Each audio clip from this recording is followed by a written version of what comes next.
Assalamualaikum everyone. Welcome back to my channel, and those who are new, welcome to my channel. This is the part 2. In this part we will discuss about methodology, results and future work. Methodology. Overall methodology divided into 5 different phases. First, designing and creating the robotic arm on SolidWorks. Then converting the model to the XML file to use the model to be controlled by MATLAB, and then import the XML file to MATLAB Simulink by using the Sim Mechanic tool on MATLAB.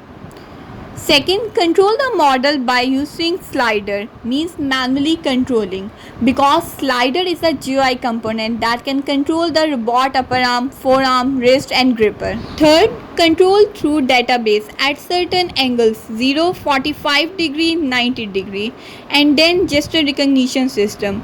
Gesture can be static, which require less complexity, or dynamic, which are more complex but suitable for real-time environment.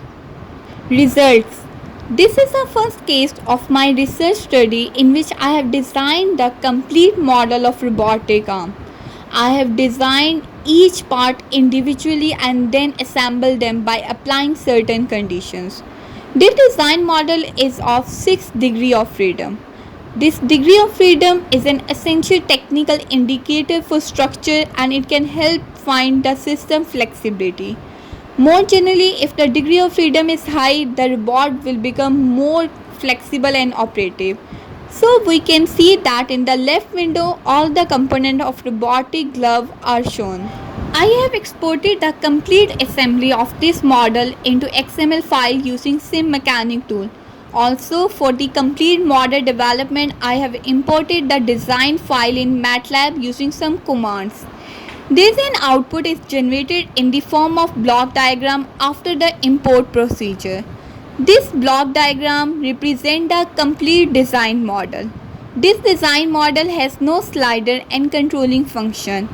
Each revolute is representing a joint. The second output was generated by controlling the robot through slider. This slider is basically the GUI, graphical user interface, which mainly focuses to control the forearm, wrist and gripper. Now I am going to show the video that how I have controlled this robot using slider. Here we can see that I have assigned certain values to the slider of upper arm, that is 0 value, positive value and negative value. I want to mention here that we can assign any value here to assure the movement of robot accordingly. Same is the procedure of wrist and elbow, which is being displayed here. This is basically manually controlling of robot by assigning values.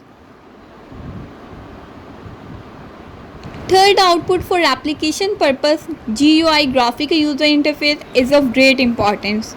At first, I have created a GUI using guide command. After that, buttons were selected and added, and I have changed their names according to my requirement of wrist, arm, etc. After that, GUI controlling mode appeared, into which I have applied few conditions for movement. 3 buttons were selected for upper arm according to their assigned conditions of angle 0, 45 degree and 90 degree. The same process is repeated for upper arm and elbow. I have also these attached variable to upper arm for movement. You can see here in this block diagram, this is the complete principle of how I am controlling the robot for movement based on GUI. This overall application contributes in replication. The arm moves according to the assigned value angle. As we can see that there is a complete symmetry in between the movement and assigned values.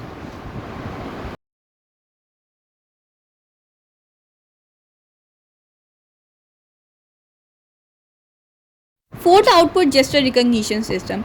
When I achieve the target of my research, means fully control the robot through slider and GUI, then I work further on gesture recognition system. The computer vision approach is followed to create a gesture recognition system. For this purpose, 2 state-of-the-art classifiers, SVM sport vector machine used along with feature extraction method, histogram of oriented gradient, the image data dataset has three different classes of image that are used to train a gesture recognition model. The developed gesture recognition model is used to predict different angles for robotic arm control. Here we can see the video that how I work on gesture recognition system. First, I perform the cross validation, means I split the data into two classes, train and validation. Further, I perform feature extraction. Then I extract some data, some information from images in the form of number. Then I store the image path and label. After doing all these steps, the image is detected, and further I evaluate the performance of the model. These two graphs, SVM and KNN, shows the accuracy of the system. I hope guys you like my research robotic arm for rehabilitation of patients.